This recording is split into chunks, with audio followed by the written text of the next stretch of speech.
O Partido Popular de Pontevedra presentará no vindeiro pleno municipal unha moción para evitar que o Concello entregue os seus remanentes ao Goberno do Estado. Na rolda de prensa celebrada esta mañá, Rafa Domínguez criticou duramente esta medida e pediu aos socialistas que manifesten a súa opinión ao respecto. Recuerdo habérselo dicho en el Pleno que qué iban a hacer cuando dentro de unos meses el Gobierno Central los quisiese incautar y, bueno, digamos que me dejaron un poco,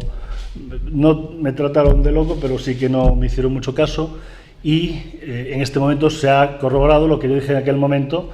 y anunciar que el Partido Popular va a presentar una moción para que estos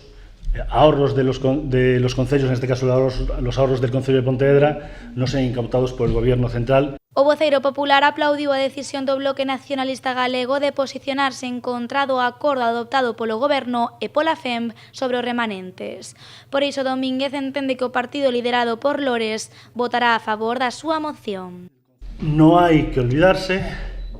que los que quieren robar los ahorros de los pontevedreses en este caso son sus socios de gobierno aquí en el Concello, sus socios de gobierno en la Diputación y sus socios de gobierno a nivel nacional. Por lo tanto, hay que decirle a Lores que son sus socios los que quieren incautar estos ahorros que todos los pontevedreses hemos tenido.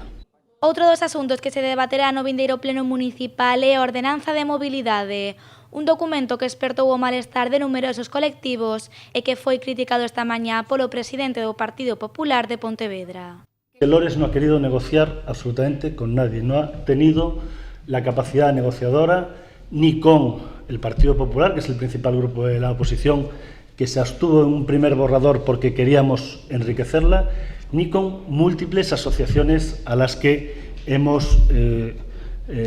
tomado el pulso en estas semanas y seguiremos tomando en los próximos días. Lo segundo, que es una norma chapucera y que no está a la altura de lo que se esperaba para el Concello de Pontevedra. Y lo tercero, y no lo decimos nosotros, sino lo dicen